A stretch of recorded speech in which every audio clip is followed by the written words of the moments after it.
tonight your homework is to go over the pre-lab questions to the scientific method Skittles lab. Here you have 4 questions, which it says pre-lab questions. Please read these questions and answer them. Again, this is your homework tonight. Okay guys, this is the video for the scientific method Skittles lab. You had the homework for the pre-lab questions, which you've already been aware of. The objectives of this lab are, you need to be able to name and describe the steps of the scientific method. Follow the steps of the scientific method to solve a problem. Record that data in a table or some type of chart, and then construct a graph that shows the results of the investigation.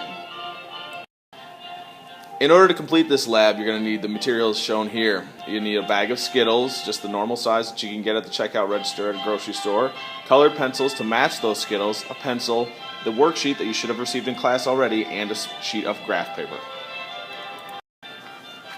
Briefly, we're going to go over what we expect you to do during the Skittles lab. The directions is to state the problem. What are you trying to figure out during this lab?